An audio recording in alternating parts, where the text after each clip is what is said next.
Welcome back, everybody. It's the middle of May, and it has been, it was a quiet week, and then it got a little crazy.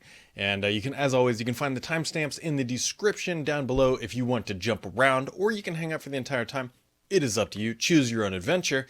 But kicking things off here, heads up, next week I'm going to be in Miami, Florida for a conference. We're going to be doing a meetup on, I believe, Tuesday. If you're down in that locale and want to come hang out and have a few drinks.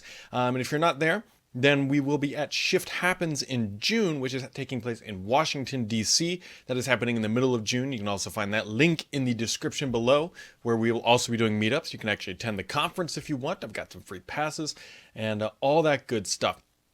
But as I said, crazy week this week on a couple different fronts. There's a lot of gaming news and a lot of gaming digestion that must go on. But before we get into that, another day, essentially another major Intel bug that is affecting the performance of your CPU. This is such a big deal that Microsoft was releasing a patch also for Windows XP because nation states, once again, are taking advantage of an exploit potentially available on Intel processors.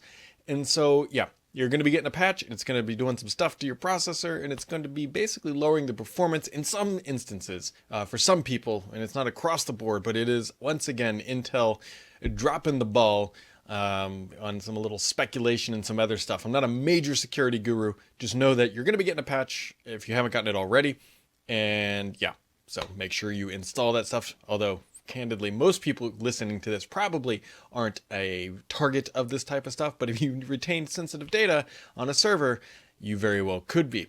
My buddy Paul scooped up that Windows 10 is now on 825 million devices, or active on 825 million devices. Microsoft actually, somebody put out a slide that said 900 million, and Microsoft actually corrected that, which was really awkward because that was a slide from Microsoft's developer conference in a private session. Anyways, 825 million is the number you need to know, and that's how many people are running Windows 10 every single month, which is a sizable number. Other things happening on the enterprise side, Microsoft Teams will soon allow you, I guess if you're a developer, you very well could, they're gonna allow you to sell the extensibility applications. So what I mean by that is if you're using Teams, you can add apps through a store, and Microsoft soon is gonna let you be able to sell those individually. This is gonna be major for independent software vendors or ISVs, as Microsoft refers to them. Basically, it's another way for companies to monetize Teams. You can add extensions through the extensibility model, and then Microsoft will take a little cut off the top. We don't know how much yet. And then bada bing, bada boom, you sell your application and inside of Teams and all that good stuff. Microsoft says that little bit that they're scraping off the top will be used to incentivize ISVs to actually sell Teams. What they're expecting, honestly, here is that these independent software vendors will be packaging this stuff up for different markets. So like they could create a version of Teams that is customized for lawyers and customized for healthcare and customized for schools, and then be able to sell all that in a nice neat package. Currently, you can't really do that today easily, and so look for that to be happening sometime this summer. And so here we go, guys. The big news of the week, and yesterday I did a hot take of the announcement, but for those who aren't aware, Sony and Microsoft have signed a joint agreement, and I'm using that word carefully, joint agreement, where Sony will be using Microsoft Azure for its cloud-related services. Now, the PR and everything else that came around about this made this really seem like this is a joint agreement because Sony is going to be providing some technology for some certain Microsoft services and all that stuff. But this is a major deal because one of the missing pieces of the Sony puzzle for the next generation and beyond, candidly, is the cloud streaming and cloud component of it, right? I've talked about this 100 times. They don't have a cloud infrastructure. They don't have AWS. They don't have a Google Cloud. They don't have Azure. So they had to do something. They had to make a big bet. And everyone else, myself included, just kind of thought, hey, they're going to go AWS, maybe Google Cloud or something like that. They're not going to go Microsoft. Why would they? Right, Xbox and PlayStation, they're whatever. But this is a big deal because what they've announced too, aside from the other enterprise stuff, is that these two companies are going to be working closer together for that next generation gaming content and cloud services, which means that, friends and enemies on one side, but behind the scenes, they're also going to be working together. Now, I realistically think that Microsoft is the big winner here, primarily because Sony clearly could have gone to AWS or Google Cloud. And it's obvious that they looked at what Microsoft is building and said, hey, that is the best available, and that's where we need to be. We can't they can't ignore the fact that Xbox runs on it, but at the same time, I don't think that it's a major threat to Sony's overall business at the end of the day of the gaming world, right? They're running on Azure.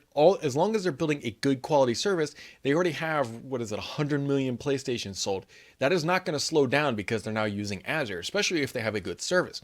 So for Microsoft, they're getting, right, their biggest competitor in the gaming space is now using their cloud. So they're obviously going to make some money from that. They're also getting help from them to build out these cloud services because obviously Sony knows a lot about gaming. But at the end of the day, I think Microsoft is the big winner here because this is all running on their hardware and their metal. Now, the question has come up, does this mean that Sony is putting PlayStations, much like the xCloud services, into Azure data centers? I would be extremely shocked if that is actually the case, because Microsoft is very particular about the hardware and who even has access, and I can't imagine them just loading racks of PlayStations in. It just doesn't seem right. Part of me wonders, thinking out loud here, we already know that Microsoft is working to move console games, not the console gaming experience, but console games closer to basically what a PC is. And we know that Sony is also using an AMD processor and Navi. Granted, they have some custom storage and some other things, but that doesn't really matter in the PC space. So I'm wondering if they looked at this and said, hey, we're basically both building PC games. Why don't we combine forces, build something really awesome? We can each do our own thing on the licensing and IP side, and whatever behind the scenes will work together. We see this in other industries, such as the self-driving car industry, where yes, these companies compete, but it's better to pool resources to build something for next generation because it's so expensive to do that. Well, that's not a perfect analogy because I do think Microsoft is the long-term winner here because again, they own the cloud that is running them. It is possible that Sony could walk up or stand up and walk away from this 10 years from now or something like that. Although I suspect that is probably not an easy thing to do. Anybody who's ever done a migration, especially going from like Azure to AWS, because AWS has its own like kind of layout and design and all that stuff. It's not all that easy. And so, it's going to be interesting to watch here how this plays out. It's still very early in the development of all this stuff until somebody gets their hand on the contract, which good luck doing that. We will see. The thing about this is that I think it's raising more questions than it's answering, candidly. And the other big questions here are, what if you're not Microsoft or Sony? What if you're Nintendo? Because the argument previously was, okay, we're building out a cloud service. We know Microsoft's using Azure, Sony was doing whatever. But now you're not just competing against Microsoft in the cloud. You're competing against Microsoft and Sony in the cloud, in the same cloud. So if you're Nintendo and you're on the outside just sitting there like, where should we go? It's like if they go to AWS or something like that and try to build out their own service, yes, they absolutely can do that. But at the same time, they're now competing against the two juggernauts of the industry. That is a very hard thing to do. Not to mention, rumors of Nintendo working with Microsoft have been coming up for a while, and we've already seen some Xbox Live integration. I have to wonder if Sony or Nintendo might be joining the fold too. That would be a massive win for Microsoft. But it made more sense, right? We had speculated many times that Nintendo might offload their cloud services entirely to Microsoft because, again, Microsoft understands this better probably than anyone else, especially in the game streaming console experience. So now you have Sony and Microsoft doing it together, which is like, oh my God. And then Nintendo's just sitting out there by itself on an island of its own with its own crappy online service in comparison to everything else. Yes, it is better than it was a couple years ago, but it's still not great. And it's still a very subpar experience compared to what Xbox and PlayStation offer.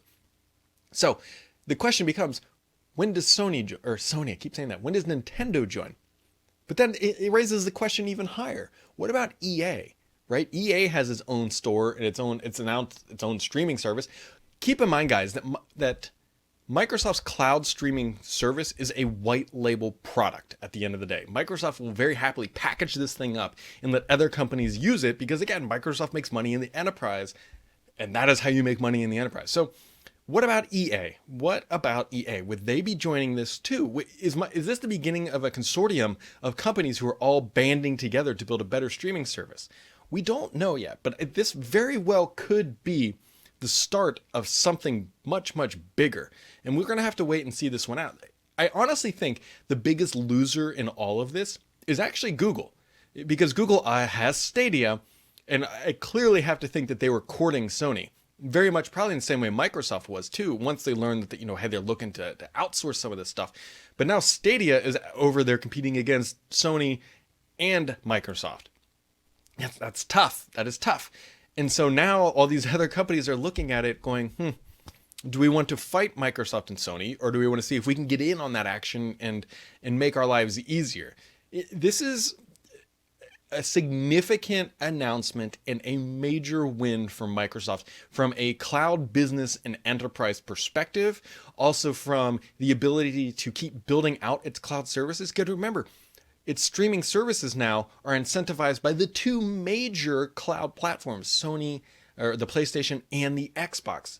This is so big and such a shift in the way that we were thinking about things, not even all that long ago, because Candy Lake, nobody scooped this, not myself, nobody heard this.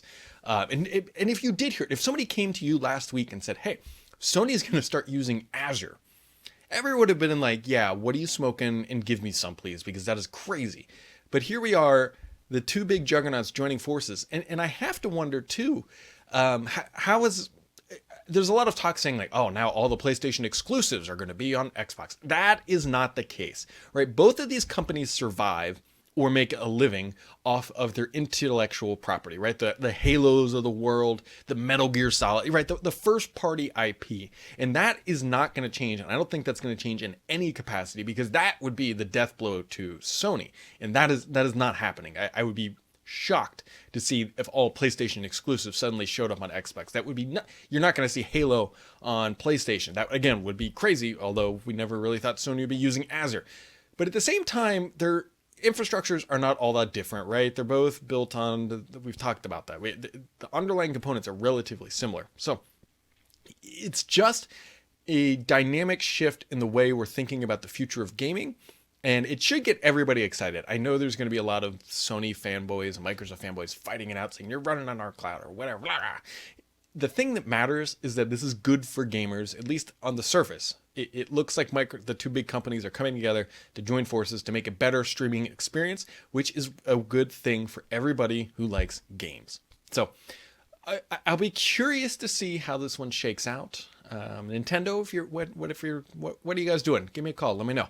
I'll be very curious. Other things here, wrapping it up on the gaming side, is that Microsoft pushed out the May 2019 update for Xbox. Now, there's three major things, but I'm going to kind of dig into two of them. First one is the friends list improvement. Your friends list now displays a unique icon next to each friend, indicating which platform they're playing on: Xbox One, Windows, Android, or iOS. This is obviously helpful because if you're trying to spam your friend with a friend invite, or you're just trying to understand what game they're playing, now you at least know what platform they're on. Also, it's real obvious to see here with streaming. It's going to be super convenient to know, like, hey, is my buddy playing on the Xbox? He's actually going to be decent at this game, or is he trying to play it from his iPad and he's going to be trash and I don't want him bringing down my KD? At least now we will have a better understanding of some of that. There's also some messaging improvements, not as juicy, but this one is also like, why did it take so long? But thankfully it's here. The My Games and Apps improvements, the crucial My Games and App view on the Xbox dashboard will no longer sort things by the letters A and an and the. For example, if you're looking for The Witcher, the game, you will now type W for Witcher and it will show up. You don't have to type the. Like, for whatever reason, it was sorting by like the and. So if a game started with that, that's what you had to search by to find it. Not all that smart, but hey, it's fixed. That's a good thing. I believe everyone can go grab that update now, and that is good stuff. So, guys, that's kind of the big highlights of the week. I'm still digesting this Sony and Microsoft stuff, but on the surface, obviously, it's a good thing, and it's changing the dynamics of the gaming industry in a pretty significant way. And we're only getting started here. We're gonna have to wait and see how this shakes out. And again, it is an agreement, so Sony could walk away at any point, but it looks like this is going to be a long-term deal where these two companies are joined at the hip about cloud streaming, and it's about to get real spicy.